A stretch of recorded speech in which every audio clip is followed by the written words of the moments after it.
Bom, galera, dando continuidade às nossas aulas, hoje a gente vai falar sobre movimento retilíneo uniformemente variado. Esse é o terceiro e último tipo de movimento que a gente estuda na cinemática, ok?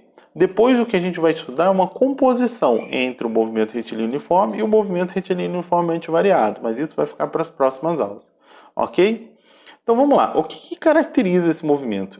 Esse movimento, como o próprio nome já diz, ele é um movimento que ocorre numa linha reta, ou seja, um movimento retilíneo.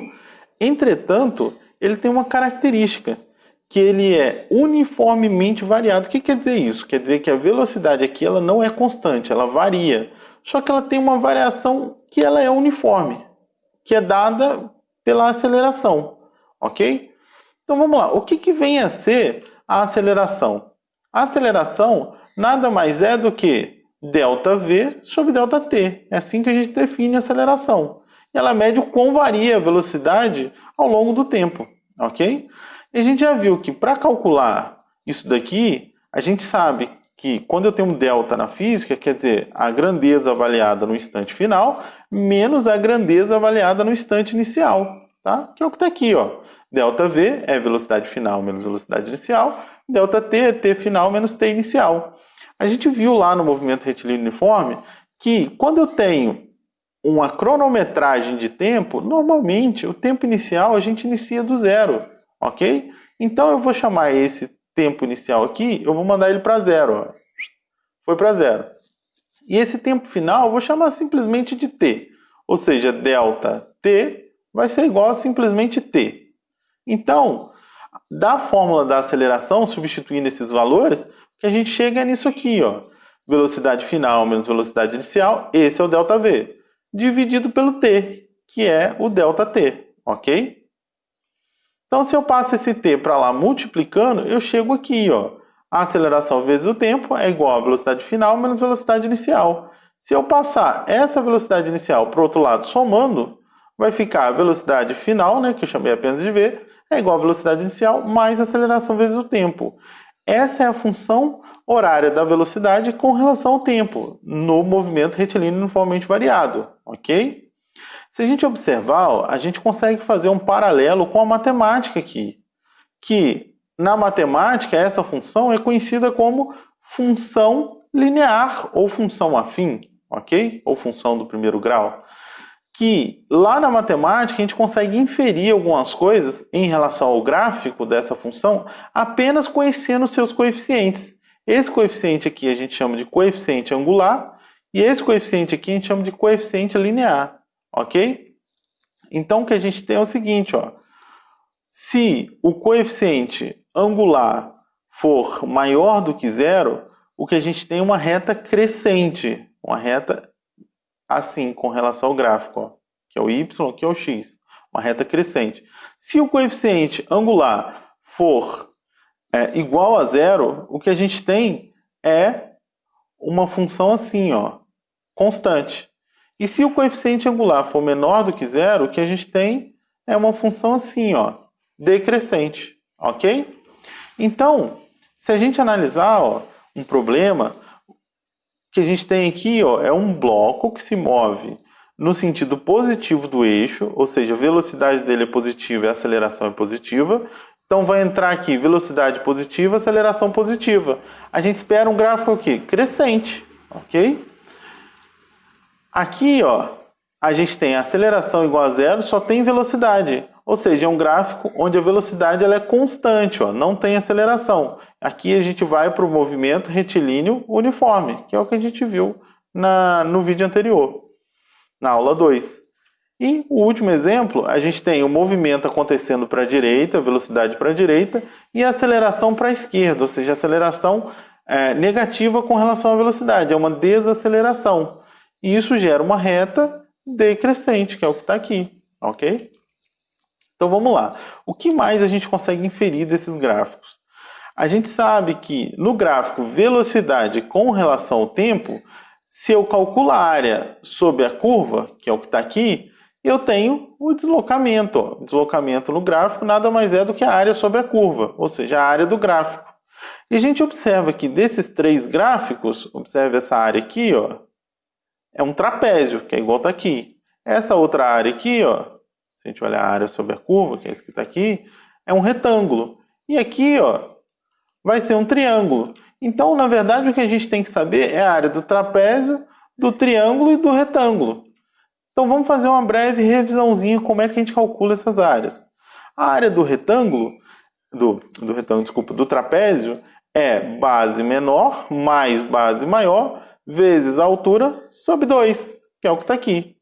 A área do retângulo vai ser base, que é a horizontal, vezes a altura, que é a área do retângulo. E a área do triângulo, ó, veja que se eu pegar o retângulo e dividir ele no meio, o que a gente tem aqui, ó, é um triângulo. Então, vai ser metade da base da área do retângulo, ou seja, base vezes a altura sobre 2, ok? Então, vamos lá. Se eu tenho um gráfico velocidade com relação ao tempo, a gente já viu que a área é o meu deslocamento. Então, se eu calcular essa área, eu vou ter o deslocamento. E como é que eu calculo essa área? Se a gente observar isso aqui, ó, é um trapézio. Então, a área do trapézio está aqui, ó. Vai ser base menor, que é esse tamanho aqui, que é a velocidade inicial, mais base maior, que é esse tamanho aqui, que é a velocidade final, vezes a altura, que é o intervalo de tempo, dividido por 2, que é o que está aqui, ó. Velocidade inicial mais velocidade final, vezes o intervalo de tempo, dividido por 2.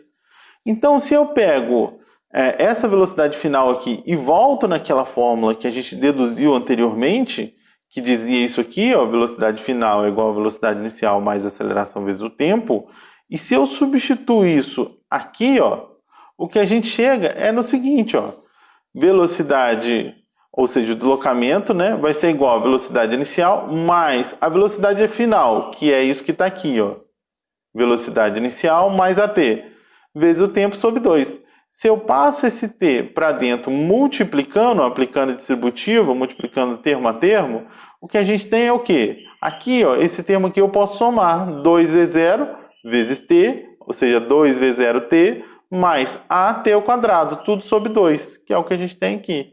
Ok? Então, se eu divido tudo por 2, ó, divido esse termo e esse termo por 2, a gente chega nisso aqui, ó.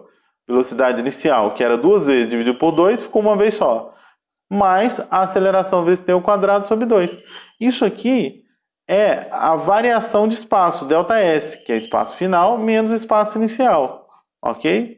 Então, se eu pego esse espaço inicial e passo para o outro lado, eu vou ficar com uma função do espaço final. Ou seja, espaço final é igual espaço inicial mais velocidade inicial vezes o tempo, mais meio da aceleração vezes t ao quadrado, que é a nossa formulazinha, que para decorar, algumas pessoas fazem essa analogia aqui.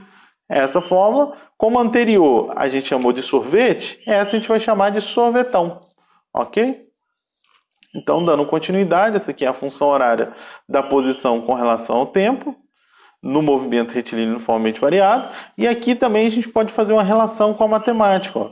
Essa função, se a gente observar, é uma função quadrática, ó. Ela é do segundo grau. E a gente sabe, conhece lá da matemática, o gráfico da função quadrática. A gente sabe que esse gráfico ele descreve uma parábola. E mais do que isso, a gente consegue determinar, por exemplo, a concavidade da parábola a partir desse coeficiente aqui, ó, que é o coeficiente angular, que é a aceleração, ok? Então, se a aceleração ela for positiva, maior do que zero, a gente sabe que a concavidade ela é uma concavidade positiva, ou seja, é um sorrisão da parábola. Isso lá da matemática. Se a aceleração for negativa, ou seja, o coeficiente angular for negativo, a gente sabe lá da matemática que a concavidade da parábola é uma concavidade triste. Ou seja, o coeficiente angular, a aceleração, é menor do que zero. E aqui a aceleração é maior do que zero. Ok? Então, se eu te dou esse gráfico aqui e te pergunto a respeito da aceleração, é simples, basta você olhar a concavidade da parábola. Se a concavidade for positiva, for sorriso, você sabe que a aceleração, nesse caso, ela é positiva.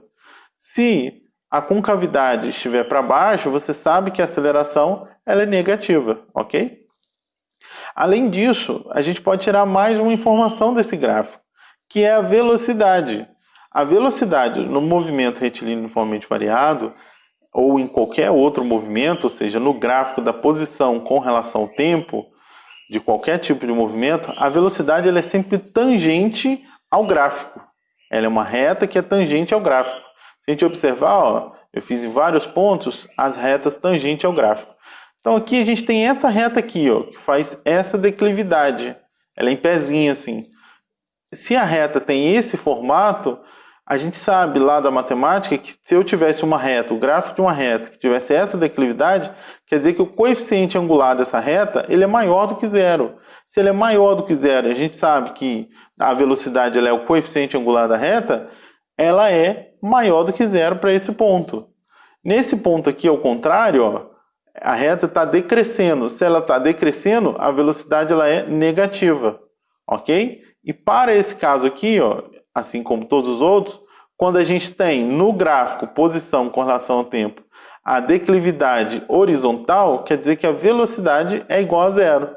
Então aqui a gente tem a velocidade maior do que zero, aqui a gente tem a velocidade menor do que zero, e aqui a gente tem a velocidade igual a zero, ok? Isso vai ficar mais claro à medida que a gente for fazendo exercícios, mas essa é a análise que a gente tem que fazer. E aqui a mesma coisa, ó. Aqui a declividade é negativa, velocidade menor do que zero. Aqui a declividade é positiva, ou seja, está crescendo, ó, velocidade maior do que zero. E aqui é horizontal, velocidade igual a zero, ok? Beleza. Então vamos um pouquinho mais adiante. Agora a gente tem uma outra equação, uma outra função, que a gente consegue determinar a velocidade com relação a apenas o deslocamento, que é a equação de Torricelli, que mostra aqui, ó, velocidade final ao quadrado é igual à velocidade inicial ao quadrado, mais duas vezes a aceleração vezes o deslocamento, vezes o ΔS, ok? Essa função ela é extremamente importante, essa equação, porque nela a gente consegue determinar parâmetros de velocidade e aceleração sem precisar conhecer o intervalo de tempo que aquilo ocorreu. Observe que a função horária da posição ela tem como nome horário porque tem o tempo envolvido. A função horária da velocidade também tem esse nome porque tem o tempo envolvido. Agora, na equação de Torricelli não tem tempo. Ou seja, nela eu consigo calcular grandezas com velocidade e aceleração sem precisar do tempo. Ou até mesmo o espaço, né? Também consigo calcular. Sem precisar do tempo. Ok? Essa equação é extremamente importante, eu não vou deduzir porque a dedução é um pouco complexa e vai fugir um pouco do nosso escopo aqui, ok? Mas fica aí a equação e vamos fazer bastante exercício para treinar isso daí, ok? E a gente vai ficando por aqui, até o próximo vídeo.